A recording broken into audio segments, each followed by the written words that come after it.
हम किस तरह से अपने बच्चों को रिजिलियंट बना सकते हैं। एक तो ऑटो पायलट पे आप चल रहे होते हैं, तो कुछ लोग जिंदगी में जब उनके ऊपर हार्डशिप आती है तो वो हार्ड हो जाते हैं, बहुत सख्त हो जाते हैं।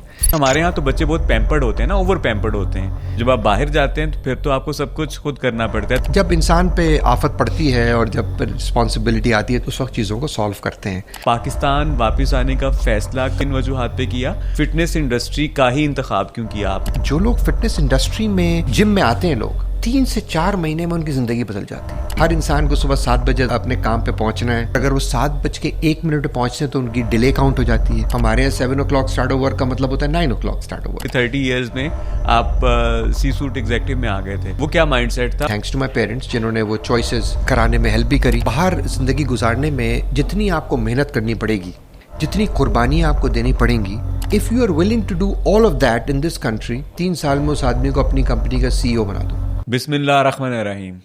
पॉडकास्ट लिव विद पर्पस के साथ मैं हूं आपका मेज़बान राशिद महमूद। और आज जो मेहमान हमारे पास शो में मौजूद हैं वो एक मिशन पर हैं, और उनका मिशन है पाकिस्तान को एक सेहतमंद कौम बनाना। ट्राइफिट के फाउंडर और CEO जनाब अहमद आज़म साहब आज हमारे साथ मौजूद हैं। अस्सलाम वालेकुम सर। वालेकुम अस्सलाम। राशिद, क्या हाल चाल है आपके? अल्हम्दुलिल्लाह sir, I am fine. Thank you for inviting me. Sir बहुत शुक्रिया, आप मुख्तसर से दौरे पर लाहौर आए और आपने वक्त दिया हमें। Thank you so very much. Most welcome. Sir इससे पहले कि हम ट्राइफिट की बात करें, हम आपके पर्सनल जर्नी से स्टार्ट करना चाहेंगे आज की कन्वर्सेशन को। आप बता रहे थे कि आप बहुत अर्ली एज में आफ्टर ऑल A-levels आप बाहर चले गए। तो मुझे ये इंटरेस्टिंग लग रहा था कि उस एज में बाहर जाना किस तरह का था, किसका डिसीजन था, आपका, आपके पेरेंट्स का? और इस डिसीजन ने, जो अर्ली एज में आप प्रदेश चले गए, उसने आपकी पर्सनैलिटी को कैसे शेप अप किया? बड़ा लोडेड क्वेश्चन है आपका, but you know there are different aspects to it, but very good question. Sir, you know I hail from Karachi, I hail from Pakistan. Very proud to hail from Karachi. Very proud to hail from Pakistan. And so journey started in 1991 जब मैंने A-levels ख़त्म करके I went to the UK. और फिर तालीम का सिलसिला कुछ इस तरह था कि फैमिली में कुछ रुझान था, बाकी कज़न्स का भी, कि वो पढ़ने के लिए बाहर गए थे। और तो वो मैं सबको ये मज़ाहियन कहता हूँ कि when I left Pakistan was going through critical times. और टाइम तो चेंज होगा लेकिन क्रिटिकल टाइम्स वही हैं। तो बाज़ औक़ात ऐसा लगता है कि जो थर्ड वर्ल्ड कंट्रीज़ हैं उनका रिस्क का पेंडुलम जो है वो काफ़ी स्विंग करता है, और but that's the nature of the beast. तो उस वक्त भी जो है वो कुछ हालात नाजुक थे, और आज भी कभी कभी लोग कहते हैं कि जी हालात नाजुक हैं। हालांकि ये जो पीरियड चल रहा है पाकिस्तान का, ये एक माशाल्लाह लुक्स लाइक गोल्डन पीरियड एक स्टार्ट हुआ है, लेकिन last couple years have been quite challenging. Anyway, तो सर 91 में निकले इंग्लैंड, और जो है वो रुझान था फैमिली की तरफ से। Very grateful to the fact कि my family, my parents could afford to send us abroad. I studied at a university called the London School of Economics, LSE से मैंने ग्रेजुएशन करी। फिर उसके बाद मैंने वहीं से चार्टर्ड अकाउंटेंसी करी इंग्लैंड से। उस अरसे में which was about 8+ years or 8 or so years in the UK, I also got married. शादी पाकिस्तान में हुई, और देन बेगम को लेके मैं। और चार्टर्ड अकाउंटेंसी के दौरान शादी हुई? जी, मैंने CA शुरू किया था। और सर मैंने तो सुना है जो लोग CA कर रहे होते हैं उनके पास सर खुजाने को फुर्सत नहीं होती। आपने शादी भी CA के दौरान कर ली? जी कुछ, और वो अगर मैं शादी शायद नहीं करता तो शायद CA भी नहीं कर पाता। और उसकी वजह 2 वजूहत हैं। एक वजह ये है कि किसी ने, जब मेरी शादी हो रही थी तो मुझे मेरे कान में आवाज़ पड़ी कि यार ये आज़म साहब ने क्या कर दिया, इतना अच्छा काबिल बच्चा, इसकी जल्दी शादी कर दी, अब तो ये CA ज़िंदगी भर नहीं कर सकेगा। तो कुछ एक पर्सनैलिटी में एक ट्रेट है कि अगर कोई चैलेंज करता है तो फिर उसको कंप्लीट करना ज़रूरी जो है। तो अल्लाह का शुक्र है वो एक, तो आपने इस बात को कि अब शादी होगी, अब CA नहीं हो पाएगा, उसको एज अ चैलेंज लिया? ऐसे बहुत सारे चैलेंजेस लिए, तो एक चैलेंज ये भी था उसमें से। It's in your personality. तो it is part of my personality. तो ये जो रेजिलियंस है पर्सनैलिटी में, इसको पैदा करने में किस चीज़ का रोल है आप समझते हैं? आई थिंक ये, और ये कितनी ज़रूरी है बाय द वे अहमद साहब ज़िंदगी में? 2 चीज़। तो पहले मैं वो बात ख़त्म कर दूं। हाँ। एक तो ये वजह, दूसरी वजह ये थी कि अगर मैं आपसे बोला कि वो शादी नहीं होती अगर, तो you know really I give a huge credit to where I am today to 2 people. One of course are my parents, जिनकी दुआएं, जिनकी तरबियत का बहुत बड़ा हाथ है, और दूसरा मेरी अपनी वाइफ, बिकॉज मेरी वाइफ ने मेरे साथ पूरे करियर में बड़ी कुर्बानी दी है। और कुर्बानी बेचारी की शादी होती शुरू हो गई थी क्योंकि मैं सीए कर रहा था।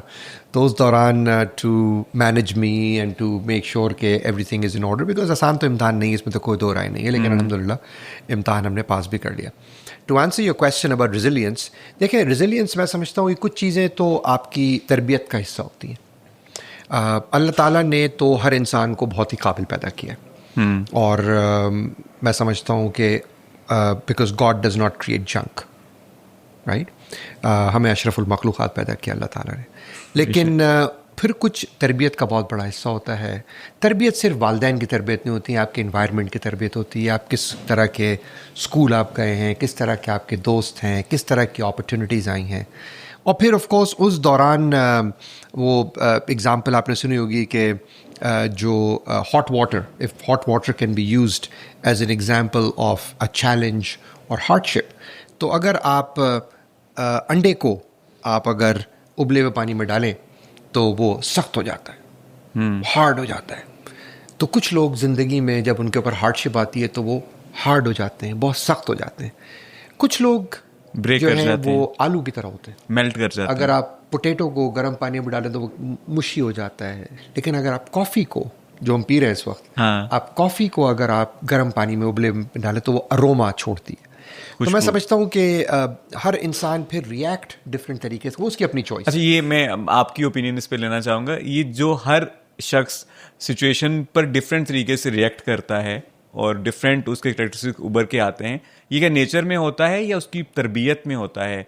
और हम किस तरह से अपने बच्चों को रिजिलियंट बना सकते हैं कि उनके ऊपर जब कोई चैलेंज आए तो वो उससे सही तौर पे नबर्द आजमा हो, मेल्ट डाउन ना हो?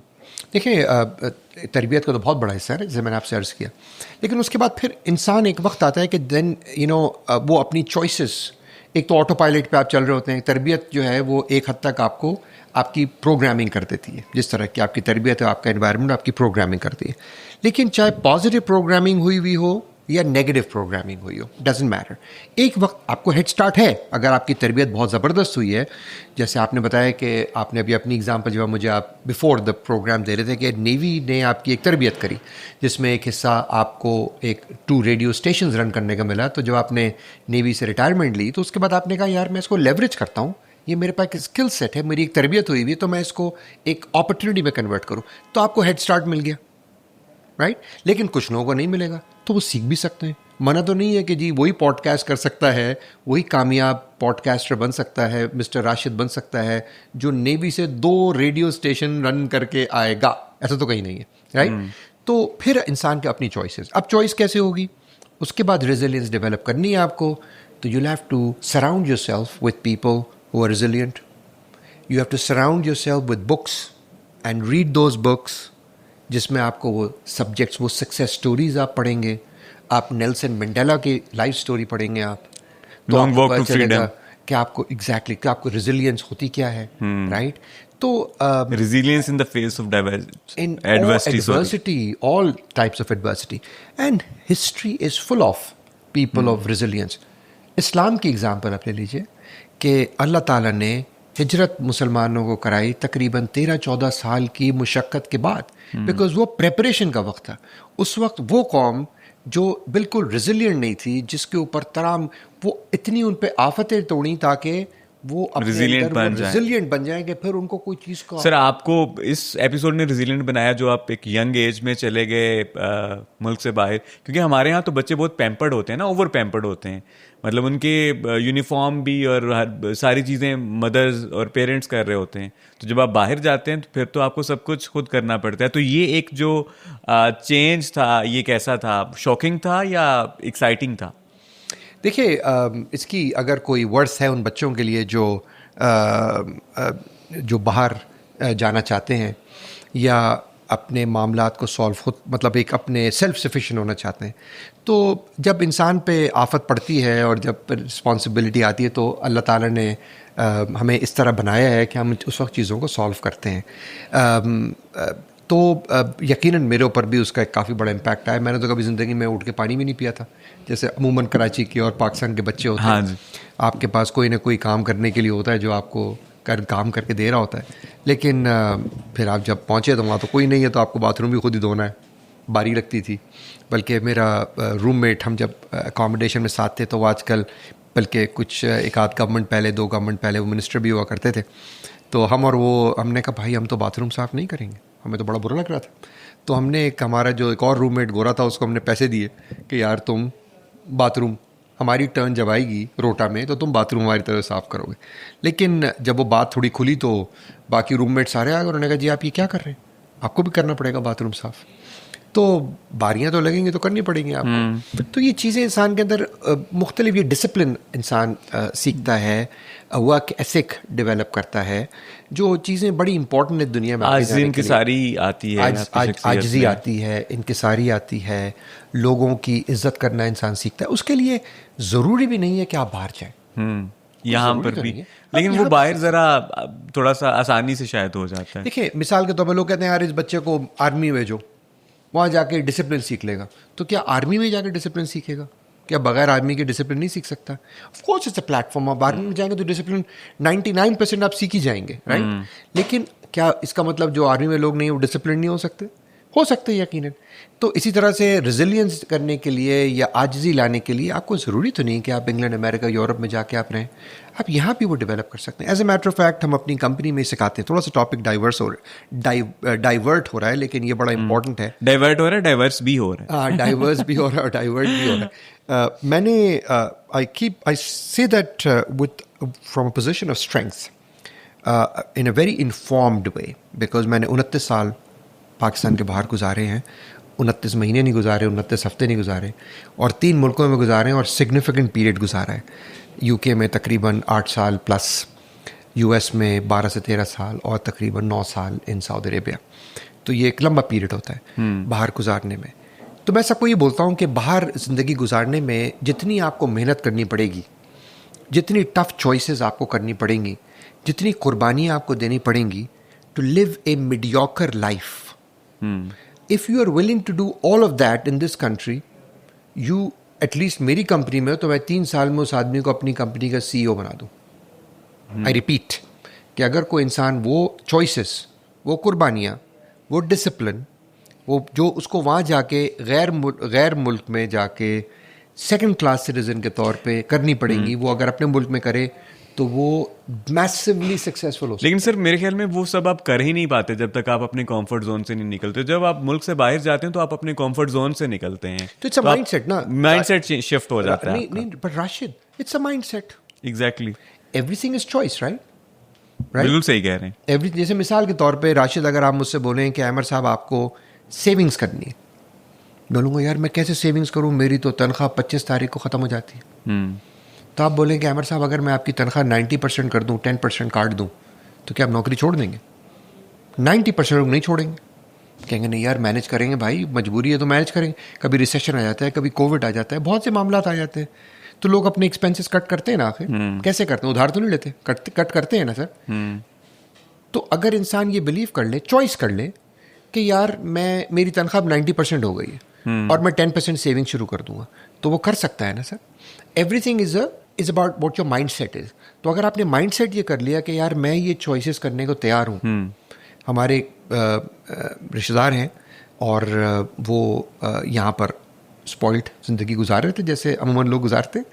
उनकी खुशकिस्मती ये हुई कि वो उनकी शादी हो गई। शादी करने के बाद उनकी बेगम साहबा ने फैसला किया कि वो बाहर मुल्क चले जाएंगे, तो वो दोनों बाहर चले गए। तो कुछ 6 महीने बाद जब मेरी उनसे मुलाकात हुई, पाकिस्तान वापस आए, तो I found that person, that relative of mine, young guy, to be very different person. और आज वो 1.5-2 साल तो बिल्कुल ही डिफरेंट हो गया। उसका सेल्फ कॉन्फिडेंस और जिस तरह वो बात कर रहा है सब कुछ चेंज हो गया।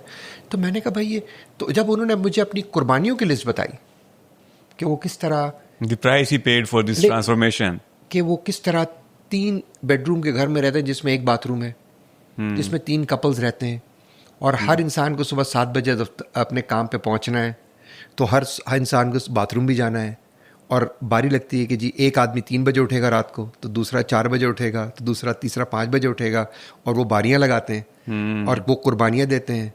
किस तरह से वो ये चॉइस करते हैं कि जी हमारे 6 दिन काम करते हैं, और अगर वो 7:01 पे पहुँचते हैं तो उनकी डिले काउंट हो जाती है। वहाँ 7 बजे का मतलब है कि जी आपको 6:30 to 6:45 AM पहुँचना है, that means 7 o'clock start of work. हमारे यहाँ 7 o'clock स्टार्ट ऑफ वर्क का मतलब होता है 9 o'clock स्टार्ट ऑफ वर्क. आप अगर ऑफिस का टाइम 9 o'clock कर देंगे, लोग 10 बजे आएंगे. 10 बजे कर देंगे तो 11 बजे आएंगे. 11 बजे कर देंगे तो 12 बजे आएंगे. राइट? कोई लिमिट ही नहीं है उसकी.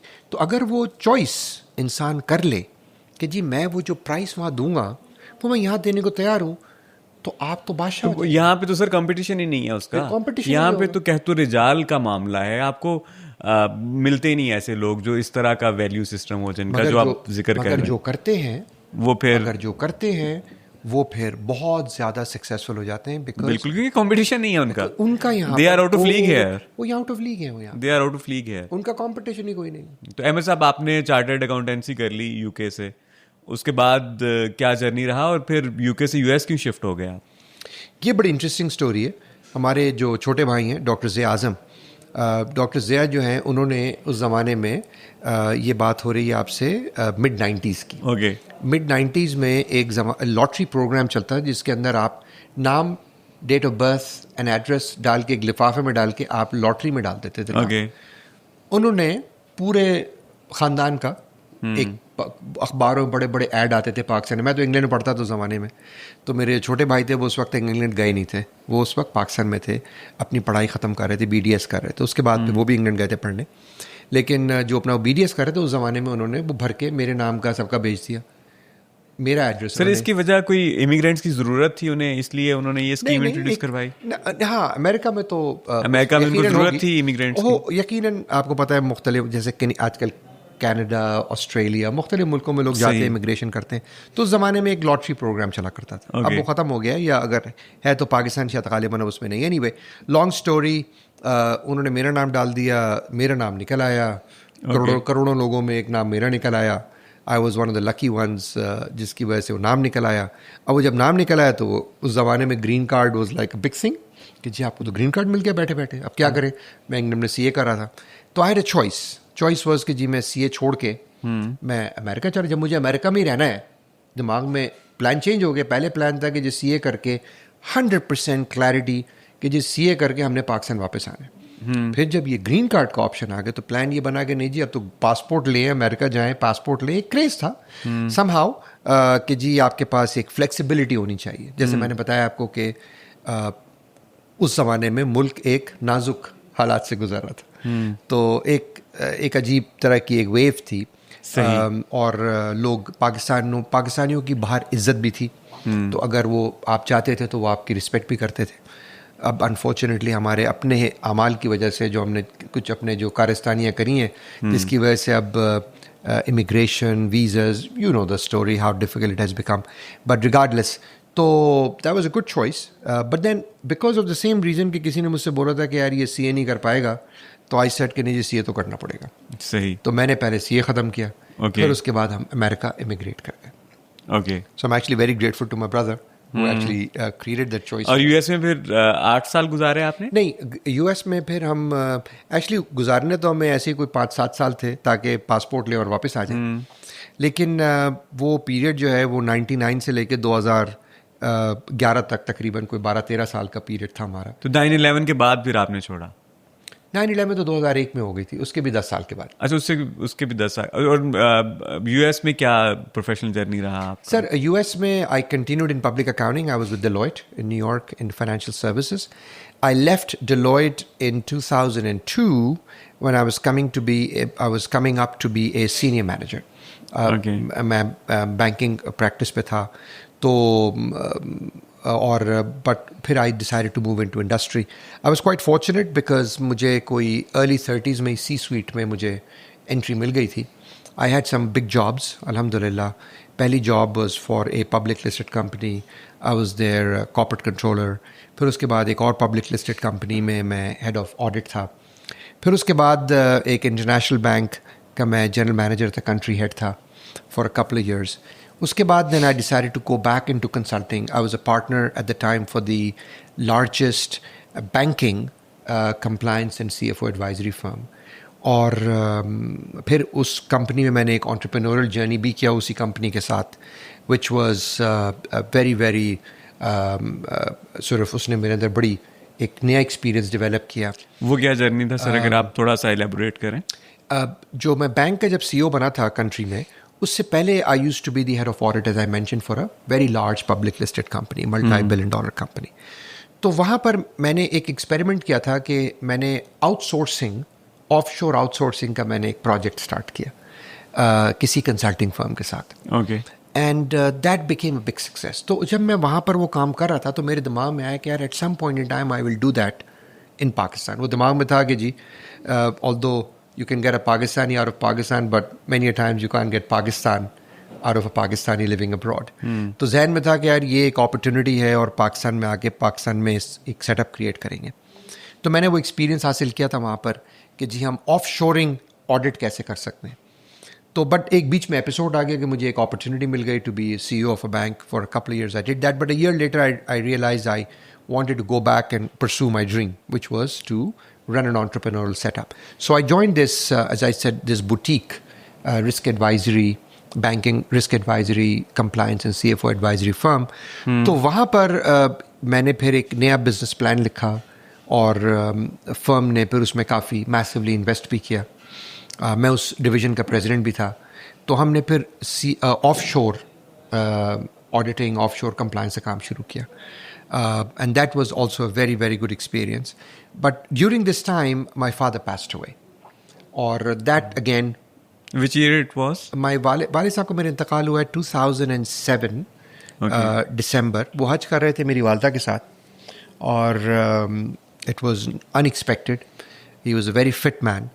But उनको 10 ज़िलहज को मिना में उनका कार्डियक अजीज़िया में एक्चुअली जब वो मिना अपना मुज़ल्फ़ा से आ गए कि शैतान को कंकरियाँ मार के आ गए, तो उस वक्त हालत आराम में ही थे वो, तो उनको कार्डियक अरेस्ट हुआ and with in seconds he was gone. He is very fortunate because अगले दिन 11 ज़िलहज को फजर पे हरम में उनका जनाजा हुआ, मक्के में उनकी अपने फैसला के तदफीन का। But that shook my tree and I started thinking कि you know we are 3 brothers. 2 my younger brothers, they both went to the UK. We all went to the UK. वो दोनों वापस आ गए माशाल्लाह। वो बैक टू पाकिस्तान। Okay. वो मेरे वालिदैन के साथ रहे। मुझे ऐसा लगा कि for no good reason other than the fact that I wanted to get the passport, I was just living in the US for no other reason. तो पासपोर्ट भी आ चुका था। तो फिर मैंने फ़ैसला किया कि मैं पाकिस्तान की तरफ वापस आता हूँ। अब हालात आपको अगर याद हो 2009-2010 का जो पीरियड था वो काफ़ी टफ था पाकिस्तान में, फ्रॉम टेररिज्म, धमाके, ये वो। तो मेरी वालदा और मेरे दोनों छोटे भाई वो कहने लगे जी अमर भाई आप वापस नहीं आ सकते, आप जो भी करें पाकिस्तान नहीं आएंगे आप। But I was sort of focused कि मुझे आना है वापस। Anyway, फिर एक कॉम्प्रोमाइज़ मैंने रीच किया कि जी मैं मिडल ईस्ट आ जाता हूँ। सही। And then 2011 near to Pakistan. Sir अब मैं यहाँ पर आपको थोड़ा सा इंटरप्ट कर रहा हूँ। इससे पहले कि हम आपका जो सऊदी में जर्नी है उसकी बात करें, एक सवाल जहन में अटका हुआ है। आपने कहा कि आप अर्ली 30s में C-suite एग्जेक्टिव बन चुके थे, तो it can not be a stroke of Fortune. ये बस ऐसे नहीं हो सकता कि बस बन गए। तो उसके पीछे क्या वो फैक्टर्स थे जिन्होंने आपको ये अर्ली सक्सेस दिलवाई कि 30 इयर्स में आप C-suite एग्जेक्टिव में आ गए थे? और क्या आप समझते हैं कि वो क्या माइंडसेट था और क्या उस माइंडसेट को हम पाकिस्तानी किस तरह से इनकलकेट कर सकते हैं, जो अभी बच्चे ग्रेजुएट हो रहे हैं यूनिवर्सिटी से या जो अपना प्रोफेशनल करियर स्टार्ट कर रहे हैं, उनको आप क्या यहाँ पर एडवाइस करेंगे कि वो किस तरह से उस जर्नी को एम्बार्क कर सकते हैं जो आपने किया, अचीव किया जो आपने? देखिए, मैं अगर अपने अर्ली 30s की अगर मैं रिजल्ट्स को इक्वेट करता हूँ तो उसको मैं डायरेक्टली इक्वेट करता हूँ as a product of the system. I was fortunate that I probably made better choices and again thanks to my parents जिन्होंने वो चॉइसेस कराने में हेल्प भी करी और उन्होंने गाइड भी सही तरीके से किया और वो प्लेटफॉर्म भी दिया that I could make those right choices.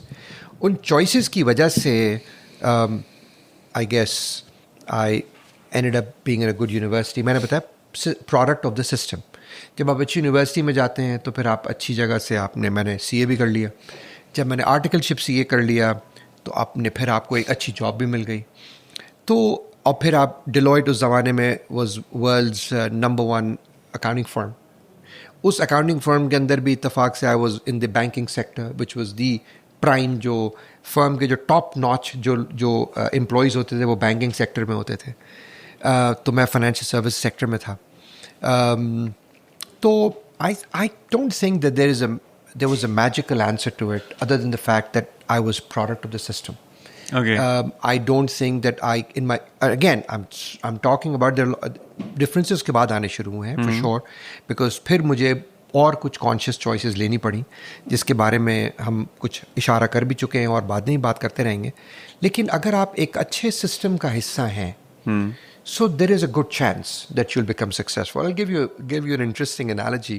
थोड़ी मिलती जुलती, गारंटी नहीं है. Okay. गारंटी नहीं है कि अगर आप डिलॉयट से पढ़ के डिलॉयट से आपने आर्टिकलशिप करी और LSE से या हार्वर्ड से या ऑक्सफोर्ड कैम्ब्रिज सेंट एंड्रूज से, जहाँ से मेरी बेटी ने भी ग्रेजुएशन करी माशाल्लाह, अगर आप किसी टॉप यूनिवर्सिटी से पढ़ के निकलें, गारंटी नहीं है कि आप ज़िंदगी में बहुत सक्सेसफुल हो जाएंगे, बट चांसेस बहुत हाई हैं, right, because you'll be product of the system.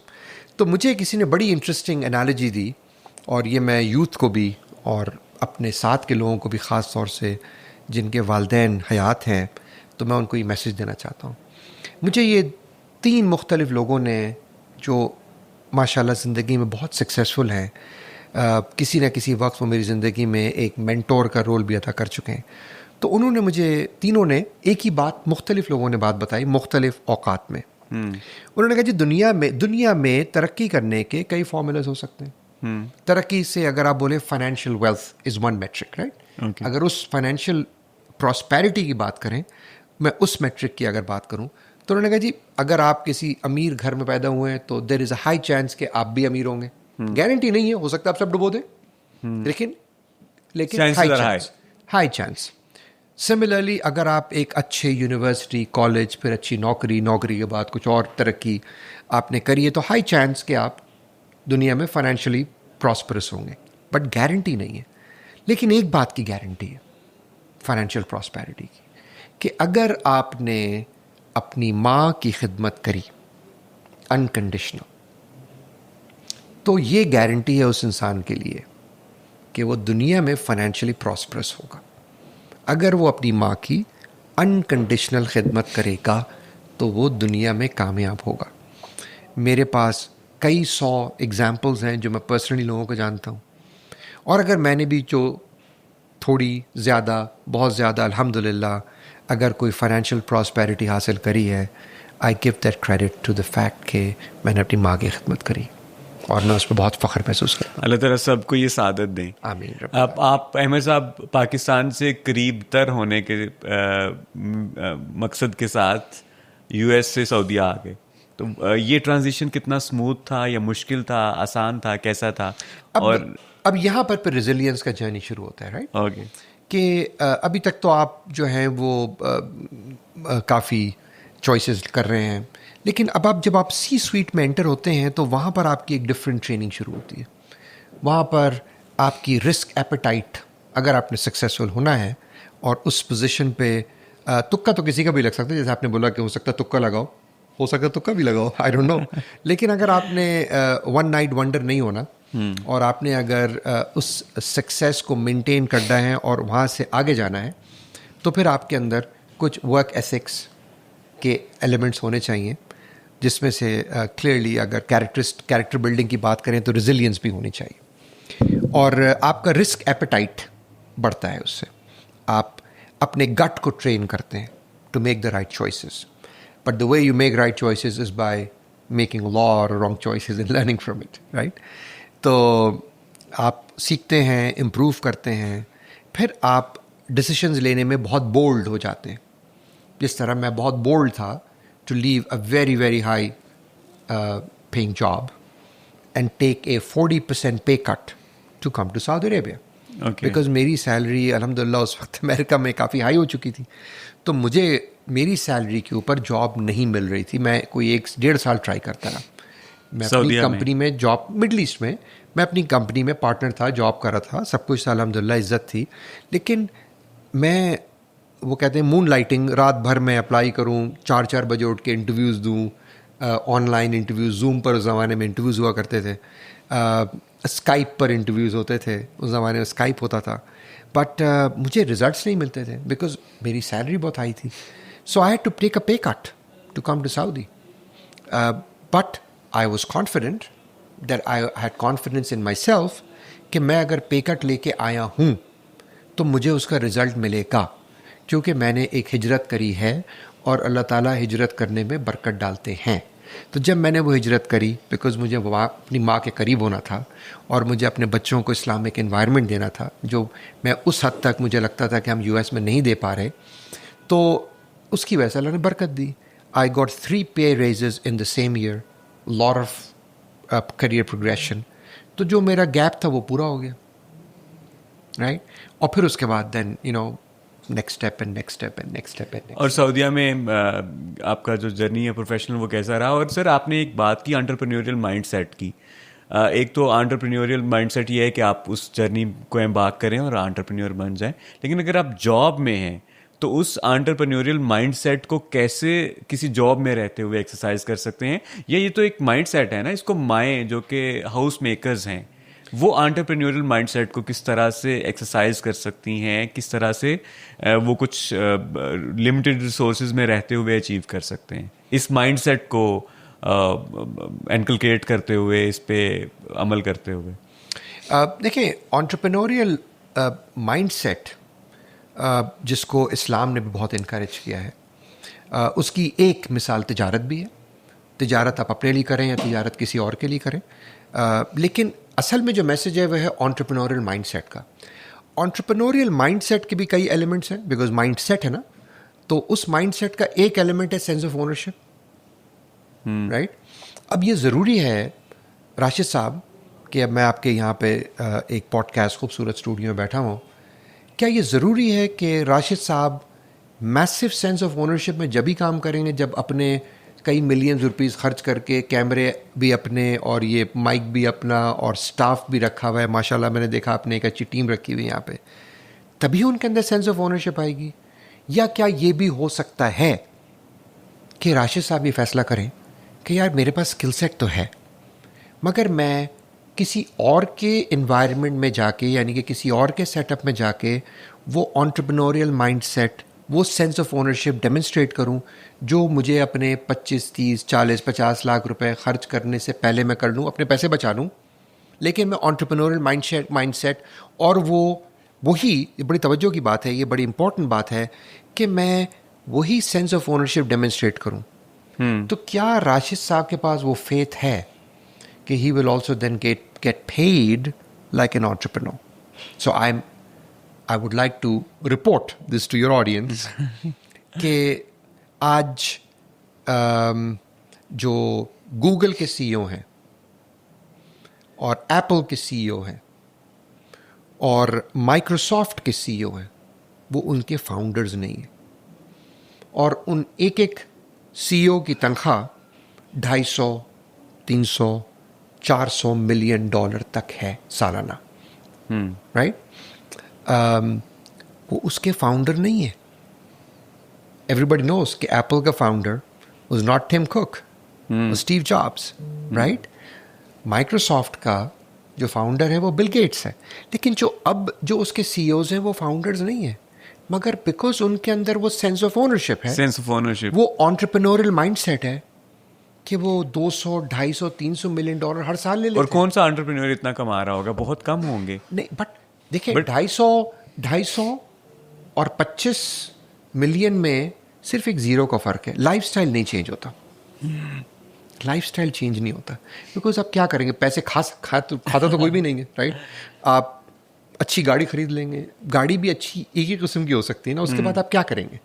आप गाड़ियों की कोई 50 गाड़ियाँ आप खरीद लेंगे तो 50 गाड़ी चला तो सकते नहीं आप। आपने एक घर ले लेंगे, कितना बड़ा घर ले लेंगे, लाहौर जितना बड़ा घर ले लेंगे, आप क्या करेंगे? आपने कोई और मुझे 4 एकड़ का घर चाहिए तो 4 एकड़ का घर ले लेंगे, वो 4 एकड़ घर आप उसके बाद 40 एकड़ घर में आप क्या करेंगे? कुछ कर तो सकते नहीं आप, राइट? तो पैसे की भी एक यूटिलिटी होती है। आप ही बात कर रहे थे ना कि वो कश्ती वाली जो आपने मुझे बड़ी खूबसूरत एग्जांपल थोड़ी देर पहले दी कि अपने सर पे सवार नहीं करना चाहिए ना, it means to an end, right?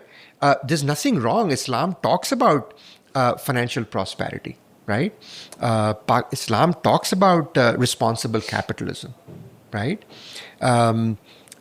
We are the only religion that talks about it, right? तो हम तो कैपिटलिज्म को प्रमोट करते हैं, हमारा तो रिलीजन हमारे तो प्रमोट करता है कैपिटलिज्म को कि आप काम करें, मेहनत करें, पैसे कमाएं, राइट, लोगों पे खर्च करें, ताकि जो एक मैं अगर मुझे अल्लाह ताला, मेरी तो रोज़ दुआ ये है कि God uses me as a vessel so that I can be of use to humanity in some capacity. I'm not trying to preach, और मैं कोई बहुत बड़ी कोई तकरीर नहीं कर रहा हूँ, मैं कोई इलेक्शन नहीं लड़ रहा हूँ, लेकिन I genuinely believe and I think all of us should believe that कि हमारा मकसद ही यही है इस दुनिया में। अल्लाह ने हमें पैदा सिर्फ इसलिए किया है ताकि जब हम मरें तो हम ये कह सकें कि the world was better because I walked God's green earth. मेरा KPI ये नहीं है कि मैं अल्लाह के दरबार में वापस जाऊं और मैं बोलूं सर मैं ऑक्सीजन कम करके वापस आया हूं। हाँ जी। मेरा कंट्रीब्यूशन इस दुनिया में सिर्फ ये था कि मैंने ऑक्सीजन कम करी है, इसलिए तो मुझे अल्लाह मैंने नहीं भेजा, राइट। तो एंटरप्रेन्योरियल जो माइंडसेट है उसमें एक जो सबसे बड़ा पिलर है वो ओनरशिप है, कि जो आप काम कर रहे हैं उसकी ओनरशिप लें, रिस्पॉन्सिबिलिटी लें। अच्छा सर, ये आपका जो सऊदी में And the beauty is of this, it's important, I'm interrupting you, my apologies, मैं कता कलामी कर रहा हूँ आपसे, लेकिन ये important चीज़ ये है कि why would I not become financially successful without risking my own capital? Where is it written that to be financially successful, thou must risk their own hard-earned money and put it at risk of losing it? ये किस gospel में लिखा है, ये किस Holi scripture में लिखा है? ये कहीं नहीं लिखा। और यही चीज़ टिम कुक ने पढ़ ली कि ये कहीं नहीं लिखा, तो उसने कहा यार मैं मेहनत करके एप्पल का CEO बन जाता हूँ, राइट। तो that's what it is. Again, if you have an idea and you want to pursue, I'm not saying don't do it, मैं उसको डिस्करेज नहीं कर रहा हूँ, लेकिन ये जो एक माजरत के साथ एक कीड़ा है कि जी मैं सक्सेसफुल होने के लिए मुझे अपना बिजनेस ही करना है, I think it's nothing more than a कीड़ा। मैं फिर अगेंस्ट नहीं हूँ, बिकॉज किसी को बिजनेस भी क्रिएट करना चाहिए, no doubt about it, but that's not the only formula to success, right.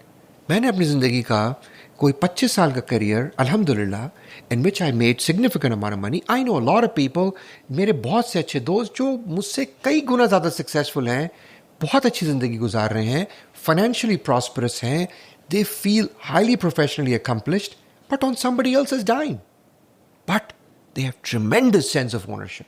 वो उस फाउंडर, उस ओनर से ज़्यादा मेहनत करते हैं, उस प्रोडक्ट को ओन करते हैं सक्सेस को डिलीवर करने के लिए, तभी वो मिलियंस ऑफ डॉलर्स हर साल कमाते हैं। कोई आपकी शक्ल देखकर, कोई मेरी शक्ल देखकर या मेरी अफलातूनी बातें सुन के तो मुझे कोई पैसे नहीं देगा। मुझे लोग ओनरशिप है जो मैटर करती है, ownership and B result oriented, right.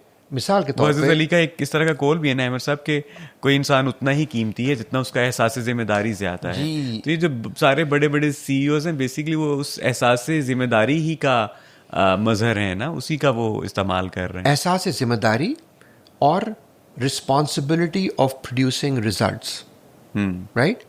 आप यहाँ पर अब अपना बिजनेस, जैसे मैंने बताया, कई मिलियंस ऑफ रुपीस खर्च करने के बाद आपने स्टार्ट किया, लेकिन रोज़ बैठ के अगर आप पॉडकास्ट करें और उसके नतीजे में कोई फाइनेंशियल रिजल्ट ना निकले, यकीनन आप शुरू में स्टार्ट करते हैं तो आपको एक पीरियड होता है जिसमें आपको रिटर्न नहीं होता, हर बिजनेस का एक नेचर होता है, कोई इसमें कोई दो राय नहीं है। लेकिन अगर आप ये रोज़ सुबह शाम करते रहें और कोई रिजल्ट ना मिले तो फिर क्या होगा सर? आपने ऐसा, अगर I am not saying in your case because you are a financially focused person, you know exactly what you doing, लेकिन अगर कोई इंसान कोई भी काम करे और उसके एंड में कोई रिजल्ट ना हो, एक्टिविटी बेस्ड आप कोई काम कर रहे हो, उसके कैसे पैसे होंगे? बिजनेस पे नहीं होंगे ना, तो फिर जॉब में क्यों होने चाहिए भाई? हम अपने लोगों को ही सिखाते हैं, हम बोलते हैं आपको ये किसने बताया कि आपको मैं 40 घंटे यहाँ पर आके वक्त ज़ाया करने के पैसे दे रहा हूँ? मैं आपको 40 घंटे 48 घंटे के पैसे दे रहा हूँ और मैं आपको मुंह मांगी कीमत दूंगा और देने की कोशिश करता हूँ और करूँगा, but I want results, I want you to produce, because I have not hired you. Sir मैं तो काम तो कर रहा हूँ ना सर, तो मैंने आपको काम करने के लिए तो नहीं बुलाया यहाँ पे, मैंने तो आपको रिजल्ट्स प्रोड्यूस करने के लिए हायर किया। मुझे अगर लोगों ने पैसे दिए हैं मेरी तनख्वाह पे, तो मुझे रिजल्ट्स प्रोड्यूस करने के लिए दिए, एक्टिविटी करने के लिए नहीं दिए कि मैं यूं रोज़ टेबल के चारों तरफ सुबह आऊँ और टेबल के चारों तरफ भागना शुरू कर दूँ। और 6 बजे थक हार के बैठ जाऊं, बोले जी आपने क्या अचीव किया? सर मैं तो बहुत मेहनत करी आज, मैंने सर देखें पसीना पसीना मैंने निकाल दिया, बट रिजल्ट्स क्या प्रोड्यूस किया आपने? So I am sorry, but that's the reality of life, we have to produce results. और फिर वही बात है कि चाहे अपने बिजनेस में करें या किसी और के बिजनेस में करें, जब आप रिजल्ट्स प्रोड्यूस करते हैं तब आपको रिवॉर्ड मिलता है। That also is a shift of mind set जो हमें अपने मुल्क में अपने बच्चों को, और ना सिर्फ बच्चों को बल्कि अपने एडल्ट्स को भी बड़ों सिखाना पड़ेगा कि रिजल्ट ओरिएंटेड होना है हमें। आई am sorry, that's the reality of life. अच्छा अहमद साहब, अब हम थोड़ा सा बहुत इंसाइटफुल डिस्कशन हो रही है और मैं चाह रहा हूँ कि ये इसको मजीद प्रोलॉन्ग करें, लेकिन हमारी वो टाइम कंस्ट्रेंट भी है थोड़ा सा। तो अब मैं चाहूँगा कि ट्राईफिट की जर्नी पे हम आएँ। तो सर, सऊदीया से पाकिस्तान वापस आने का फैसला कब और किन वजूहात पे किया, और फिर ट्राईफिट क्यों, फिटनेस इंडस्ट्री का ही इंतखाब क्यों किया आपने? आप सारी ज़िंदगी फाइनेंशियल सेक्टर में रहे, मैनेजमेंट कंसल्टेंसी में रहे, how come you chose fitness industry? बड़ा खूबसूरत सवाल है आपका। तो 2013 में मुझे एक कॉल आती है प्राइवेट इक्विटी ग्रुप से कि जी हमने एक फिटनेस चेन में इन्वेस्ट किया है और हमें एक CFO साहब की तलाश है जो इसको ट्रांसफॉर्म करें और IPO करें। For a fitness chain in Saudia? Fitness chain in Middle East. तो आई अगेन, वो चूँकि एक रिस्क एपेटाइट थी, तो I took a chance against lot of advice भी। लोगों ने कहा यार आप क्या कर रहे हैं, आपकी बहुत बड़ी जॉब है। एनीवे I said कि नहीं, because I'll have an opportunity to take this company public, which will be a very interesting experience. So I joined the company and as you rightly said कि जी मैंने मुख्तलिफ, और consulting में चूँकि आपने इतना लंबा करियर गुजारा होता है तो आपने मुख्तलिफ तरह के बिजनेसेस देखे हुए होते हैं आपने। तो जब मैं उन बिजनेसेस में इन्वॉल्व बहुत सालों रहा, मैंने हर तरह के सेक्टर्स को देखा, but I fail in love with the fitness industry. Because fitness industry में एक बड़ी खूबसूरत चीज़ है, हमारी एक टर्म फाइनेंशियल वर्ल्ड में यूज़ की जाती है ROE, जिसका मतलब होता है रिटर्न ऑन इक्विटी। तो मैंने उसको थोड़ा सा ट्रांसफॉर्म किया, मैंने बोला रिटर्न ऑन एफर्ट्स, राइट? हर इंसान रिटर्न ऑन एफर्ट्स चाह रहा है, राइट? है ना भाई, रिटर्न ऑन एफर्ट्स चाहते हैं ना। उसकी किसी को तनख्वाह मिलती है, किसी को प्रॉफिट मिलता है उसके अगेंस्ट, किसी को कोई और नॉन मॉनेटरी सक्सेस ही मिलती है, बट एफर्ट डालेंगे तो रिजल्ट मिलेगा ना आपको। Law of sowing and reaping. तो मैंने इस इंडस्ट्री में आके ये देखा कि जो लोग फिटनेस इंडस्ट्री में जिम में आते हैं, लोग 3 से 4 महीने में उनकी ज़िंदगी बदल जाती है। जब इंसान एक हेल्दी एक्टिविटी में इन्वॉल्व होता है, उसका सेल्फ इमेज इंप्रूव होता है। दफ्तर में उसकी परफॉर्मेंस इंप्रूव होना शुरू हो जाती है, बिकॉज उसके सिक डेज कम हो जाते हैं। हस्बैंड वाइफ रिलेशनशिप इंप्रूव होना शुरू हो जाती है। लोगों के बारे में उसका अपना सेल्फ कॉन्फिडेंस इंप्रूव हो जाता है। आईने में उसको अच्छा लगता है अब देखते हुए। उसका अगर बहुत बड़ा पेट होता है तो जब वो बहुत सालों से उसे अपने पैर के दर्शन नहीं किए होते हैं, जब पेट अंदर जाता है उसको अपने पैर भी नजर आने शुरू हो जाते हैं। तो in a funny way, but the point is कि जी मुझे रिटर्न ऑन एफर्ट इस इंडस्ट्री में इससे ज़्यादा कहीं नज़र नहीं आया। So then I fell in love with the business. I worked very hard and then a couple of years down the road जो फाउंडर्स थे उन्होंने मुझसे कहा कि जी आप इस कंपनी के CEO बन जाएं। हमने इस कंपनी का IPO भी किया। It was one of the most successful IPOs in the Middle east. वहाँ पर मेरा एक नया ड्रीम डेवलप हो गया। तो मैंने सोचा कि सऊदी अरेबिया जैसे मुल्क में और मिडल ईस्ट जैसी रीजन में, जहाँ पर कोई बहुत ज़्यादा उस ज़माने में फ़िटनेस का रुझान नहीं था, लेकिन अगर हमने वहाँ पे बैठ के दुनिया की 7वीं सबसे बड़ी फ़िटनेस चेन बनाई जो आज $3 अरब से ऊपर की कंपनी है, तो ये पाकिस्तान में भी काम हो सकता है। तो with that mindset then I started researching. और फिर वो दिमाग में ये था कि जी मुझे अपनी चौथी इनिंग टेस्ट मैच की, पहली इनिंग मैंने UK में खेली, दूसरी मैंने US में खेली, तीसरी मैंने सऊदी में खेली, और मेरे दिमाग में था कि जी मैं फाइनल इनिंग जो है वो अपने मुल्क में पाकिस्तान में खेली। When this inning started, ये कब आगाज हुआ इस इनिंग का? पाकिस्तान में इनिंग का, पाकिस्तान की इनिंग का। तो हमने जो अपना पहला क्लब खोला है वो खोला है दिसंबर ऑफ 2022 में, आज तकरीबन कोई 3.25 साल पहले। अब हमारे 3 लोकेशंस हैं 1 लाख स्क्वायर फीट के ऊपर। चौथी लोकेशन हम फैसलाबाद में कर रहे हैं, 5वीं हमारी अंडर कंस्ट्रक्शन जो इस्लामाबाद में है, और इंशाल्लाह तकरीबन 4 मज़ीद लोकेशंस जो हैं वो अगले महीने में हम साइन कर लेंगे। तो आपके आंसर में सवाल का आंसर कर दूं, मैं आगे निकल गया। तो फिर जहन में ही था कि जी चौथी इनिंग अपने मुल्क में खेली जाए और अपनी ज़िंदगी का जो सारा एक्सपीरियंस है और जो 2 पैसे कमाए हैं वो यहाँ पर ला के इन्वेस्ट किए जाएँ। और सच्ची बात है, जहन में एक पहलू तो ये था कि जैसे मैंने बताया चौथी इनिंग खेली जाए, अपनी वालदा की खिदमत करें, अपने भाइयों के साथ वक्त गुजारें, अपने बचपन के दोस्तों के साथ वक्त गुजारें, और एक ऐसा काम करें जिससे काम तो बहुत किए जा सकते हैं। आप बैंक भी खोल सकते हैं, आप बेकरी शॉप भी खोल सकते हैं, आपका 1000 काम कर सकते हैं, लेकिन जहन में तक कोई ऐसा काम किया जाए जिससे आप पैसे तो कमाएंगे लेकिन आप सोशली रिस्पॉन्सिबल काम करें। और माशाल्लाह पाकिस्तान से बेहतर वो मुल्क है नहीं, क्योंकि माशाल्लाह मैं ये थोड़ा तंजिया बात कह रहा हूँ कि इस वक्त आप टाइप टू डायबिटीज़ के कैपिटल ऑफ द वर्ल्ड हो चुके हैं। हाईएस्ट पर कैपिटा पाकिस्तान में है। हाइपरटेंशन में दुनिया में टॉप 3 में आप हैं, तीसरे नंबर पे नहीं टॉप 3 में है। कार्डियोवैस्कुलर डिजीज़ में टॉप 3 में है। ओबेसिटी में आप टॉप 3 में है दुनिया में। तो जो लाइफस्टाइल चॉइसेस लोग इस वक्त हमारी पिछले 30 साल में लोगों ने ली हैं, उसने इस मुल्क को एक बहुत ही तबाही के दहाने पे नहीं खड़ा किया है। तबाही आ चुकी है। मैं लोगों को ये नहीं कहता हूँ कि bomb is about to explode. The reality is the bomb has actually exploded already, because आप ऑलरेडी नंबर 1 हैं। जैसे तीनों चारों जो फायर फाइटिंग की जरूरत है। चारों जो वर्स्ट डिजीजेज हैं दुनिया में और चारों लाइफस्टाइल रिलेटेड है। लाइफस्टाइल हेरिडिटरी कोई भी नहीं है। Type 2 is not hereditary. ये सारी की सारी जो हैं वो आपकी लाइफस्टाइल रिलेटेड है। तो हमने कहा लाइफस्टाइल मॉडिफिकेशन में क्यों ना काम किया जाए। और आप यकीन नहीं करें, it was not easy, because आप आके एक नया मिशन आप लेके आए और ये पहली बार नहीं किया है। हमारे मोहम्मद मुस्तफ़ा सल्लल्लाहु अलैहि वसल्लम ने ये मक्के में किया, एक नया मिशन लेके आए और इस तरह बहुत से लोगों ने आके ये किया। तो हमने भी एक छोटा सा अपनी छोटी सी कैपेसिटी में हमने पाकिस्तान में ये स्टार्ट किया।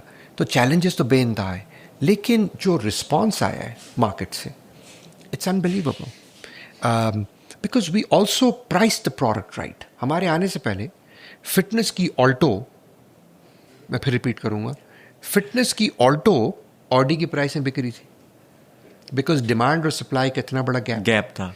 Gyms were overpriced. हमारे यहाँ 2 किस्म के जिम्स थे। एक थे जो बिल्कुल फारिग जिम्स, बिल्कुल फारिग, जो गली मोहल्ले के भी जो फारिग जिम्स होते हैं, जहाँ पे आप जाएंगे तो बदबू से आपका दिमाग उड़ जाएगा। और उसके बाद जो बाकी जिम्स थे जिन्होंने ऑल्टो लेवल की, मतलब ये समझ लें ये साइकिल जिम्स हैं, लेकिन जो और साइकिल जिम भी शायद रिक्शे की प्राइस से बिक रहे थे। ओके, मैं वहाँ गया नहीं, हो सकता साइकिल की प्राइस में बिक रहे हो। लेकिन ये मैं आपको बता दूं कि हमारे आने से पहले जो ऑल्टो जिम्स थे कराची के, एटलीस्ट पाकिस्तान में भी काफ़ी, उनकी प्राइस उन्होंने ऑडी और मर्सिडीज़ की रखी हुई थी। और उसकी वजह ये थी कि डिमांड सप्लाई का गैप था। और fitness was created as a product for the elite. जैसे कैफ़े लाटे और कैपेचिनो है, ये गली नुक्कड़ में तो लोग नहीं पी रहे होते ना, लेकिन ये एक प्रोडक्ट ऑफ द एलीट है, राइट? तो वो प्रोडक्ट ऑफ द एलीट बना के बिक रही थी। तो हमने आके प्रोडक्ट जब अपनी लॉन्च करी तो हमारी एक टैग लाइन है, वह luxury meets affordability, and we did not do anything exceptional. हम प्रॉफिटेबल बिजनेस रन कर रहे हैं, हम कोई नुकसान भी नहीं कर रहे, लेकिन मैं 6 महीने में अपने पैसे बाहर नहीं कर रहा, राइट? हम एक लॉन्ग टर्म इनिंग खेलने आए हैं, यहाँ पर टेस्ट मैच खेलने आए हैं, बिकॉज फिर success principle, life is a marathon, life is not a 100 metre sprint. ज़िंदगी टेस्ट मैच है, T20 नहीं है, राइट? तो उस माइंडसेट से जब काम कर रहे हैं तो हमें सक्सेस भी मिल रही है अल्हम्दुलिल्लाह। तो आज we have been recognised not by 1, not by 2, not just locally but internationally as Pakistan's number 1 fitness brand अल्हम्दुलिल्लाह in a span of just over 2 years। और अभी तो हमने अपना जर्नी स्टार्ट किया है। इट्स जस्ट द बिगिनिंग माशाल्लाह। It's just the और ये सर ट्राइफिट नाम कहाँ से आया और इसका पीछे क्या रैशनल क्या है? तो हमने एक लॉजिक बनाई। Now my daughter is 17, her name is Zara. तो आज से कोई, जब हम सऊदीया में थे तो ये नाम ज़ारा ने कंसीव किया, ट्राइफिट। ओके। और ट्राइफिट जो है वो T stands for tribe, because we build tribes, right? We build tribes of like-minded people who want to live a healthy lifestyle, want to not die their way or walk their way to the grave through the hospital, बल्कि एक healthy lifestyle के through, वक्त मरना तो सभी को ही है। R stands for results. So TriFit is very result oriented. हमने जो पूरा प्रोग्राम जिस तरह डिज़ाइन किया है, जो मेंबर एक्सपीरियंस है, it's very very result focused. I stands for innovation, right? Because और ये भी ट्राइफिट की एक बहुत बड़ी यूएसपी है कि हमने जो हमारी जो क्लासेस हैं, हमारे पास जो मशीन्स हैं, हमारी जो ट्रेनर्स की जो सर्टिफिकेशंस हैं, वो बहुत इनोवेटिव हैं और कॉन्स्टेंटली हम इनोवेशन में इन्वेस्ट कर रहे होते हैं. मैं सारी दुनिया ट्रैवल करता हूँ, आपको बताया भी, आप मिले भी हैं. हमारी जो सारी सीनियर मैनेजमेंट है वो सारे गोरे हैं, राइट? क्योंकि वो प्रोडक्ट पाकिस्तान अभी एग्जिस्ट नहीं करती, तो हमें बाहर से लोगों को लाना पड़ा जो पाकिस्तान में आके आज मेहनत कर रहे हैं. और ये वो लोग हैं जो दुनिया में टॉप लीडरशिप पोजीशंस में काम कर रहे थे इन फिटनेस इंडस्ट्री, राइट? किसी बड़ी से बड़ी चेन कोई सीईओ था, कोई हेड ऑफ फिटनेस था, कोई हेड ऑफ दिस और हेड ऑफ दैट था. हम उनको वहाँ से तोड़ के लेके आए वेस्टर्नर्स को, ताकि वो यहाँ पर इंडस्ट्री को बिल्ड कर सकें हमारे साथ.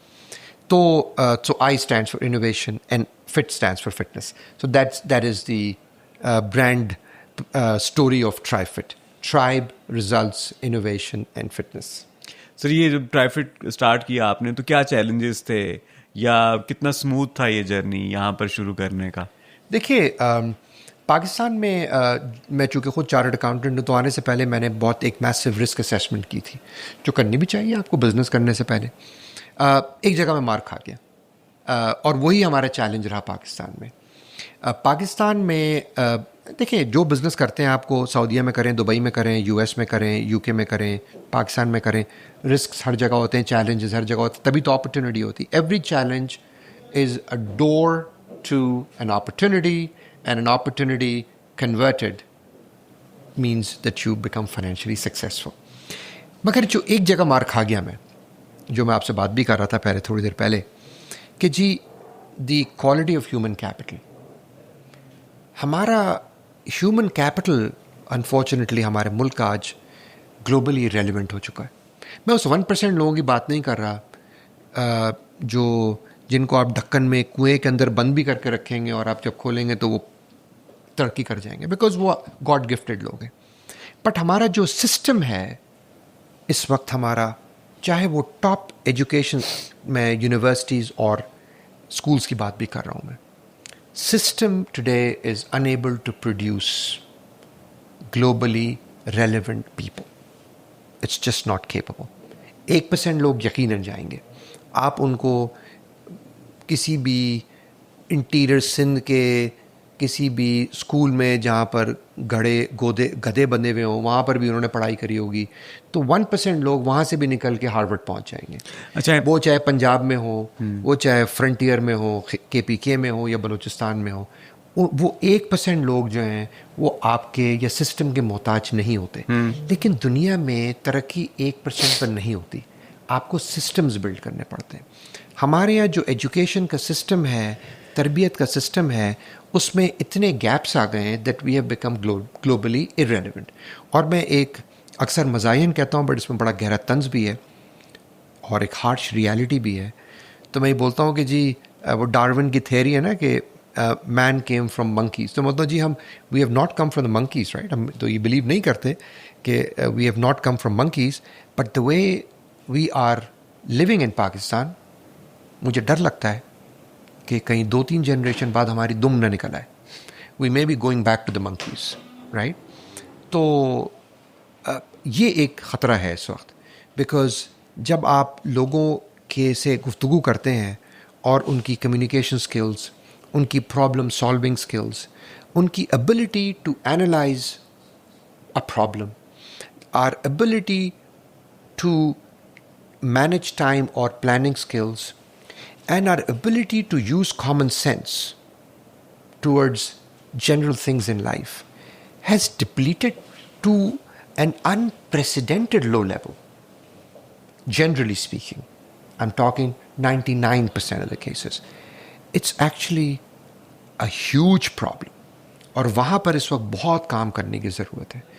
वरना अगर सिर्फ और सिर्फ कॉस्ट आर्बिट्राज, जिसके ऊपर बहुत बात की जाती है कि जी आईटी में हमारे पास ये कॉस्ट आर्बिट्राज है, तो 25 करोड़ की आवाम है आपके पास. यूनिवर्सिटी से भी बेइंतहा आईटी के लोग ग्रेजुएट हो रहे हैं.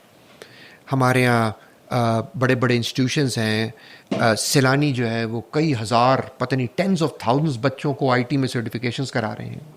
और गवर्नर साहब भी हमारे सिंध के जो हैं माशाल्लाह, वो भी पता नहीं 40-50 हज़ार लोगों को साल की आईटी की सर्टिफिकेशन कराते हैं। तो फिर आपका आईटी का रेवेन्यू 3 और 3.5 और 4 बिलियन डॉलर क्यों है खाली, जबकि आपके पड़ोसी मुल्क का 400 बिलियन और something crazy number like this है। तो आप इतना कम क्यों है फिर? वजह क्या है कि आप जो हैं वो आपकी GDP growth is also one of the lowest in the world, right? उसकी वजह यह है कि आपके पास कॉस्ट आर्बिट्राज तो है, बट आपके पास प्रोडक्टिविटी नहीं है, बिकॉज ऑफ द फैक्ट कि आपके पास वर्क एथिक्स ही नहीं। मैं भी एक स्टडी पढ़ रहा था कि चाइना के मुकाबले में पाकिस्तान की जो लेबर फोर्स है वो 5 टाइम्स लेस प्रोडक्टिव है, 500%, and compare to Vietnam it's 700% lower.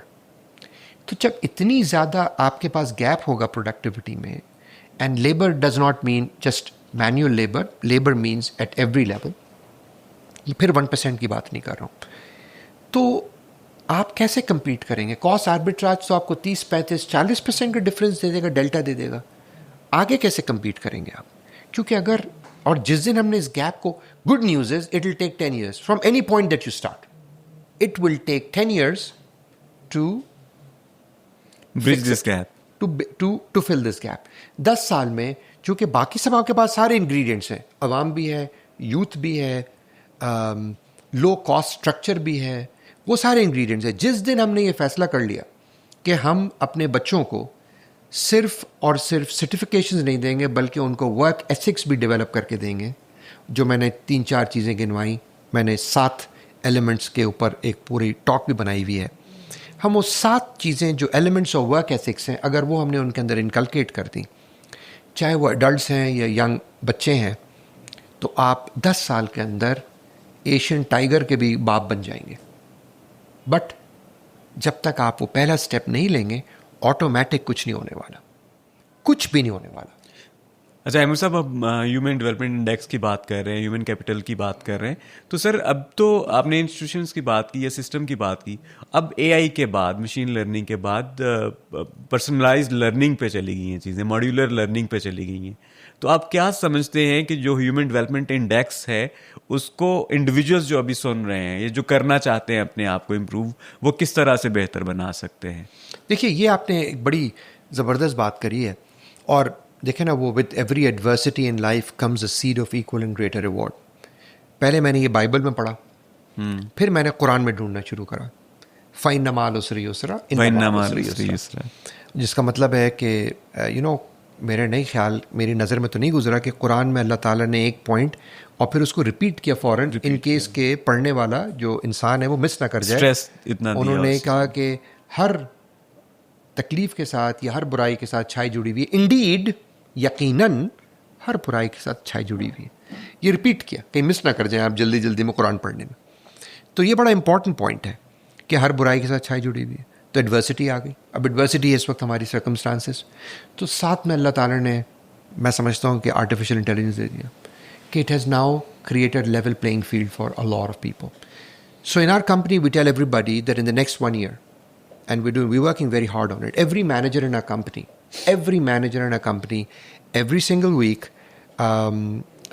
they have to report to their line manager. और जो मेरी डायरेक्ट रिपोर्ट्स हैं वो जब मुझे प्रेजेंटेशन देते हैं हर हफ्ते, तो उनकी प्रेजेंटेशन का एक एलिमेंट ये होता है कि आज आपने AI किस टूल पर इस हफ्ते अबूर हासिल किया और आपने आर्टिफिशियल इंटेलिजेंस से क्या नई चीज़ सीखी।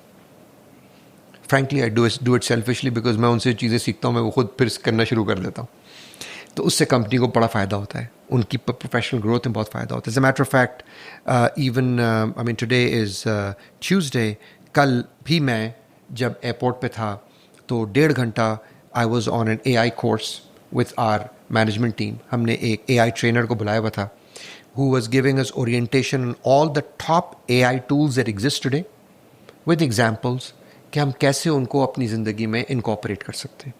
ऑफ कोर्स सभी को मालूम है, लेकिन yesterday I learned about so many new tools and how beautifully we can use them. It was a beautiful talk. और हम उन जो कंसल्टेंट थे उनको हम ऑन बोर्ड भी कर रहे हैं यहाँ पर, वो काफ़ी उनको हम सर होस्ट भी करेंगे यहाँ पर आपके आपको करना भी चाहिए। वो यूके से वापस आए अभी 10-12 साल लगा के, और यहाँ पर वो काफ़ी बड़ी बड़ी कंपनीज के साथ एज एन एआई एडवाइज़र काम कर रहे हैं।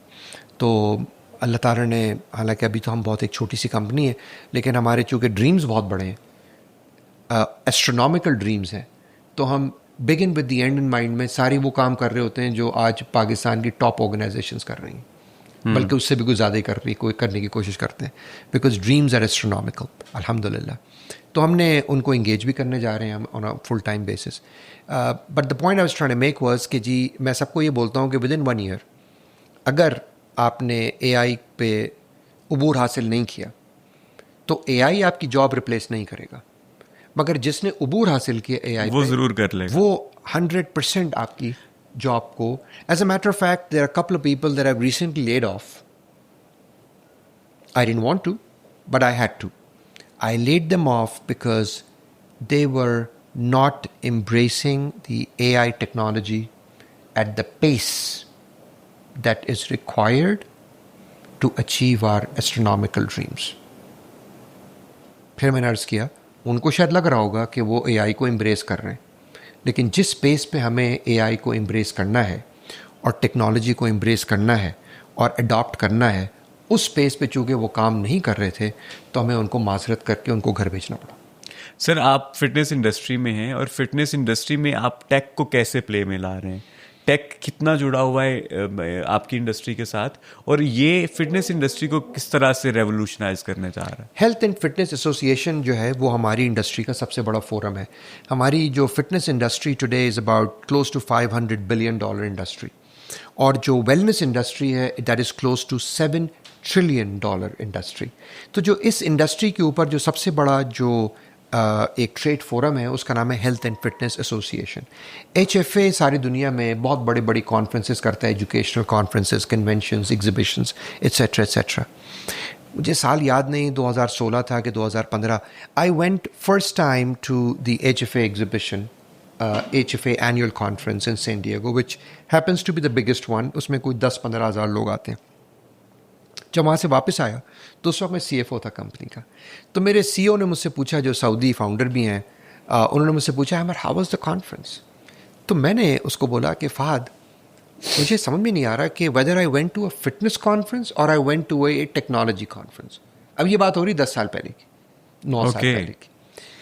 तो मैंने आपकी बात का जवाब दे दिया कि किस हद तक जो है वो टेक्नोलॉजी एम्बेड हो चुकी है फिटनेस इंडस्ट्री के अंदर भी।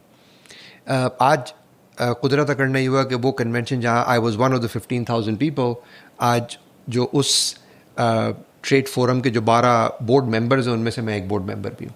माशाल्लाह, that's great. I am the first person from Asia जो अल्लाह ताला ने मुझे इस काम के लिए चूज़ किया है और मैं उस प्लेटफॉर्म बैठा हूँ जहाँ पर हम ग्लोबल स्टैंडर्ड सेट कर रहे हैं फिटनेस इंडस्ट्री के, जहाँ पर हम फिटनेस इंडस्ट्री का डायरेक्शन सेट कर रहे हैं ग्लोबली, तो प्रॉब्लम सॉल्व कर रहे हैं। तो मेरे लिए बहुत बड़ा ये प्रिविलेज है, ऑनर है, और ये अल्लाह ताला का बहुत बड़ा एहसान है हमारे ऊपर, और मैं समझता हूँ हमारे मुल्क के ऊपर भी, कि हमें इस वक्त पाकिस्तान की विजिबिलिटी इस उस लेवल पे हो रही है उस इंडस्ट्री में जहाँ पर हम as a nation we have the lowest penetration with respect to fitness, लेकिन हमारी representation at the highest level है। मतलब this is the Davos of fitness, अगर आप इसको एक अच्छी तरीके से कंपेयर कर सकें। तो अल्हम्दुलिल्लाह वी प्लेइंग आवर रोल। अब उसके नतीजे में हुआ ये कि मैंने जो 1 साल से मैं 1.25 साल अब हो गया मुझे बोर्ड पे, तो one of the things I wanted to do was to bring HFA to the Middle East, क्योंकि मुझे ऐसा लगता था कि जी पाकिस्तान से और एशिया से बहुत से लोग, स्पेशली पाकिस्तान से, नहीं जा पा सकते उस मैक्का ऑफ फिटनेस जहाँ पर सारी दुनिया की एजुकेशन डिस्कस की जा रही है, ट्रेनिंग डिस्कस की जा रही है। तो मैंने इस पर बहुत काम किया, और अब HFA नेक्स्ट मंथ, तो ये पहली बार आपके ही प्लेटफॉर्म पे अनाउंस हो रहा है कि अक्टूबर 8, 9 एंड 10 दुबई में बहुत बड़ा HFA का कन्वेंशन हो रहा है, और माशाल्लाह पाकिस्तान से बहुत सारे लोग जा रहे हैं उस पर, और मैं आपके इस प्लेटफॉर्म से मैं ये सबको इन्फॉर्म भी करना चाहूँगा कि तकरीबन we are expecting more than 2500 people, और अगर किसी को वहाँ पे आना है HFA की कन्वेंशन में तो वो मुझसे भी कांटेक्ट कर सकते हैं, और वरना I am sure they can find way to get to Trifit, और हम आपको फैसिलिटेट भी करेंगे because we want the industry to grow. Pakistan में फ़िटनेस इंडस्ट्री ग्रो करने का बीड़ा ट्राइफिट नहीं उठा सकता, इम्पॉसिबल है। हमें ये कलेक्टिवली उठाना पड़ेगा। अगर जब तक केक का साइज़ बड़ा नहीं होगा, मेरा शेयर ऑफ स्लाइस बड़ा नहीं हो सकता। तो हम सबको मिलके पाए को बड़ा करना है, ताकि हमें इस वक्त पाकिस्तान में अगर 0.001% लोग गालिबन फिटनेस और अपनी हेल्थ का ख्याल कर रहे हैं, और नॉर्डिक कंट्रीज़ में अगर 35 और 40 और बल्कि 28% लोग जिम मेंबरशिप, और जो लोग अपनी हेल्थ एंड फिटनेस का ख्याल कर रहे हैं वो 50% से ऊपर है। यानी कि हर दूसरा आदमी अपनी सेहत के बारे में कुछ ना कुछ एक्टिविटी कर रहा है, और हमारे यहाँ 0.001% लोग कर रहे हैं। तो हमें अगर उसको 1, 2, 3, 4, 5, 6 और 20% पे लाना है, US 20-21% पर है, तो भाई हम सबको मिलकर काम करना पड़ेगा। एग्जैक्टली हम सबको इंडस्ट्री को बढ़ाना पड़ेगा। तो मैं सबको दावत देता हूँ कि वो HFA के कन्वेंशन में आए, अपनी नॉलेज को बढ़ाएं, अपने होराइज़न को बढ़ाएं, बिकॉज ताकि वो सीखें कि बाकी दुनिया में आखिर अरबों रुपए का काम कैसे हो रहा है, पड़ोसी मुल्क में कैसे हो रहा है।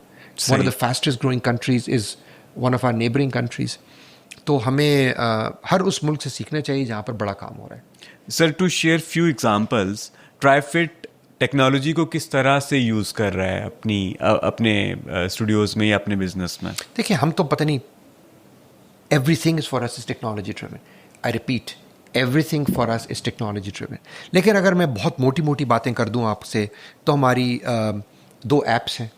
एक है माई ट्राइफिट, जिस ऐप में आप अपनी क्लासेस बुक कर सकते हैं, पर्सन ट्रेनिंग बुक कर सकते हैं, वहाँ सारी पुश नोटिफिकेशंस चल रही हैं। बहुत जल्द हम वहाँ पे ई-कॉमर्स इनेबल्ड भी उसको कर देंगे। Actually it is already enabled, we just have to press a button. हम कुछ बिजनेस रीजंस की वजह से हमने उसको अभी पाकिस्तान में ई-कॉमर्स इनेबल नहीं किया हुआ, वरना that app was built e-commerce enabled. उसके अलावा फिर हमारे पास ट्राइफिट मूव एक ऐप है, जिसके अंदर ऑन डिमांड कंटेंट है। आप बिगिनर हो, एडवांस्ड हो या इंटरमीडिएट हो, आपके पास 10 मिनट हो या 60 मिनट हो, आप अपनी मर्जी का जस्ट बाय डिफाई, और आपने किसी भी जॉनरा में आपने वर्कआउट करना है, बॉडी वेट से करना है, मशीनों से करना है, मशीन्स के साथ करना है, या वेट्स फ्री वेट्स के साथ करना है, या साइकिलिंग करनी है, या आपने टबासा करना है, कुछ भी करना है। सर, ये जो आप ऑन डिमांड टाइम डिसाइड करके अपनी लेवल ऑफ इंटेंसिटी को डिफाइन करके आप घर पे बैठ के सेशन ले सकते हैं। घर पे ले। और सर, ये जो टेक प्रोडक्ट्स हैं ये इंडिजीनियसली बिल्ट हैं, ये फ्री ऑफ कॉस्ट अवेलेबल है, और आपकी अपनी टीम ने बिल्ड की हैं? जी नहीं, हमने कुछ आउटसोर्स्ड कुछ हमने वाइट लेबल करी हैं। ओके। तो फिर हम जिस तरह से अपने बिजनेस को रन करते हैं, हमारे पास जिस तरह से हमें मालूम होता है, हर वक्त हमें मालूम है, हर हफ्ते मैं रिपोर्ट देख रहा होता हूँ कि जी कितने मेंबर जो हैं वो महीने में 0 दफ़ा आएँ, कौन 6 दफ़ा आएँ, कौन 3 दफ़ा आएँ, कोई 8 दफ़ा आएँ, कोई कौन से 30 दफ़ा आएँ। और फिर हम उनको टारगेट करते हैं जो मेंबर्स कम आ रहे हैं, ताकि हम उनको इनकरेज कर सकें कि वो जिम आएँ। देखें, बहुत से लोग होते हैं जो 5 डेज़ अ वीक वाले होते हैं, right? That's okay, that's a personal choice. लेकिन ज़िंदगी हेल्दी गुजारने के लिए राशिद साहब, वर्ल्ड हेल्थ ऑर्गेनाइजेशन की क्लियर इंस्ट्रक्शंस हैं। You just need to work out, again work out, not walking. Walking is not exercise. Walking is not exercise. Walking is just physical activity, right? Physical activity तो हम बैठे बैठे हिल भी सकते हैं, वो भी physical activity है। तो it's a nice, healthy physical activity, but it's not exercise. World Health Organization की गाइडेंस ये है कि आपको हफ्ते में 2 से 3 घंटे एक्सरसाइज करनी है। और एक्सरसाइज बेशक आप घर पे कर लें, लेकिन एक्सरसाइज करनी है, आप पुशअप्स कर लें, आप सिटअप्स कर लें, आप बॉडी वेट से कर लें। घर पे लोग मशीन भी रखते हैं, लेकिन घर पे normally less than 1% people can work out, because environment नहीं बनता। जिम में एक एनवायरनमेंट बन जाता है। आप ट्राइफिट आएँ, आप किसी भी जिम में जाएँ, कहीं भी जाएँ, लेकिन वर्कआउट करें, एक्सरसाइज करें। Exercise is the only longevity tool that you have. No doubts about that, right? तो this is my advice, my suggestion and my message to the youth and also to the adults especially people in the middle ages, because उनके लिए और भी ज़्यादा important है that they exercise. Sir ट्राइफिट का अगले 10 साल का क्या विजन है? अगले 10 साल का विजन इंशाअल्लाह ताला के हुक्म से, और बिकॉज अल्लाह की रहमत के बगैर कुछ नहीं हो सकता, हम तो मेहनत करते हैं इंशाअल्लाह. बट मैंने सर दुनिया की नंबर 7 चेन बिल्ड करी है. तो शेर के मुंह को खून तो लग चुका है. तो ड्रीम ये है कि सर इंशाल्लाह ट्राइफिट को ग्लोबल स्टेज पर ले जाके बाय 2032 इंशाल्लाह दुनिया की टॉप 100 चेन्स में लेके आएंगे अल्लाह के हुक्म से. और we are already there with respect to the biggest fitness brand in Pakistan, which doesn't take much because fitness did not exist in Pakistan. लेकिन पाकिस्तान में हर शहर में, हर neighborhood में एक ट्राइफिट खोलना चाहते हैं. Next couple of years, we would like to expand in other countries as well. हमें बहुत ज़्यादा डिमांड है इस वक्त फ्रेंचाइजिंग की ग्लोबली. हम उन मुल्कों में भी जाना चाहते हैं, मिडल ईस्ट में, फार ईस्ट में, साउथ एशिया में और नॉर्थ अफ्रीका में. ये ममालिक हैं जहाँ पर हमारे पास ऑलरेडी काफ़ी डिमांड है to expand through our franchise model. तो हम अभी क्रिटिकल मास बिल्ड कर रहे हैं, बट हमें लगता ही है कि इंशाल्लाह साल से 2 साल में we should be at that position. आप भी दुआ कीजिए और चीज़ें आसान हो हमारे लिए इंशाल्लाह, और सिंपल हो, ताकि हम इस एंडेवर पे लेके चलें और पाकिस्तान का पहला ब्रांड हो जो मुल्क के बाहर जो है वो एक्सपैंड करे और पाकिस्तान का नाम रोशन करें इंशाल्लाह. बहुत दुआएं. आप पाकिस्तान में फिटनेस इंडस्ट्री को रेवोल्यूशनाइज ही नहीं करें बल्कि आप उसको इंट्रोड्यूस करवा रहे हैं. सर आप 100 ईयर्स के पाकिस्तान को कहाँ देखते हैं? आपने ट्राइफिट के विजन और मिशन की बात की.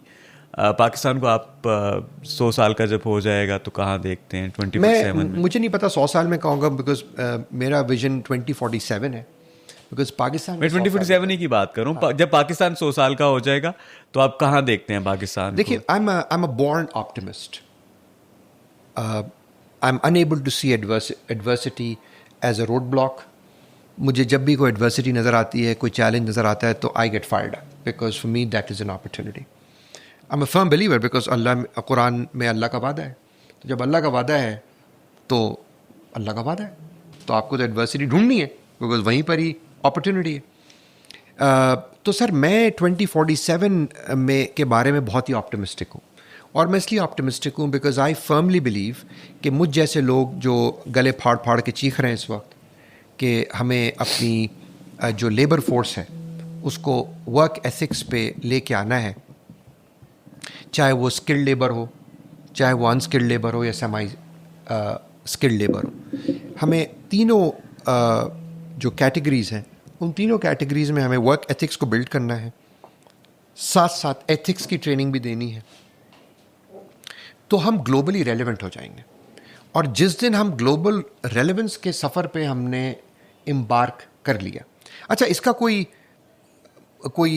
ये नहीं है कि गेट सेट 1 2 3 गो ठश और लोगों को नज़र आ गया. I don't know, may be हम ऑलरेडी स्टार्ट कर चुके हैं. हमारी कंपनी में तो हम कर चुके हैं और बहुत ज़्यादा अग्रेसिवली कर रहे हैं. इतना अग्रेसिवली कर रहे हैं कि अगर आप एक हफ्ता ट्राइफिट में गुजारेंगे तो आपको एहसास होगा कि this is something crazy that is going on. तो मुझे उम्मीद ये है कि शायद मेरी जैसी कोई 100 50 200 1000 कंपनीज और भी होंगी जो इस तरह अग्रेसिवली इसको परस्यू कर रही होंगी. तो हो सकता है ये स्टार्ट हो चुका हो, लेकिन from the point it is started it will take us 10 years to be massively globally relevant and become a global force. और मैं बहुत ऑप्टिमिस्टिक हूँ कि 2047 is not going to be like 2025, will not be like 2020, will not be like 2015, will not be like 2010. 2047 will make a huge difference. और मैं बहुत optimistic हूँ अगले 5 साल में भी. मेरे ख्याल से जो करंट रिजीम है वो बहुत मेहनत कर रही है और मैं उनको खराज तहसीन पेश करना चाहता हूँ इस बारे में. हमें बज़ाहिर नज़र आता है कि वो बहुत कोशिश कर रहे हैं. Not easy. I think everybody has to play their role. Private sector has to play their role. Public sector has to play their role. Government employees have to play their role. Everybody has to play their role. और जब तक हम responsibility को outsource नहीं करेंगे बल्कि इनसोर्स करेंगे कि जी हमें अपना रोल प्ले करना है, मुझे ये नहीं देखना कि राशिद साहब कर रहे हैं कि नहीं कर रहे हैं, मुझे बाहर कचरा नहीं फेंकना, मुझे उस दिन का इंतज़ार नहीं करना है कि जब राशिद साहब कचरा फेंकना बंद करेंगे जब मैं कचरा फेंकना बंद करूँगा, मुझे उस दिन का इंतज़ार नहीं करना है कि जिस दिन राशिद साहब टैक्स पूरे देंगे उस दिन मैं भी टैक्स दूंगा, मुझे उस दिन का इंतज़ार नहीं करना कि जब सच बोलूँगा, जब राशिद साहब और पूरे पाकिस्तान के 25 करोड़ लोग जब सच बोलेंगे, जब मैं सच बोलना शुरू करूँगा. If the day I start and the day we start as a nation individually to be socially responsible, to develop work ethics, because फिर वही बात है, जो वर्क एथिक्स डेवलप करेगा रिवॉर्ड उसी के लिए. तो जिसने फर्स्ट मूवर एडवांटेज ली वो आगे जाएगा. अहमद साहब, towards the end of the conversation हमारा एक रैपिड फायर राउंड होता है, उसमें क्विक क्वेश्चन आंसर सेशन होगा आपके साथ. अहमद साहब, आप लाइफ को कैसे डिफाइन करते हैं? सर, लाइफ को मैं इस आंसर के 2 एलिमेंट्स होंगे क्विक. एक तो I define life as love, as affection, as caring for people around you. और अगर मैं थोड़ा इसका और मैक्रो लेवल डेफिनेशन दूँ ज़िंदगी की, तो जो मैंने जिक्र भी किया था कि the purpose of life is to make sure that the world was better off because I walked God's green earth.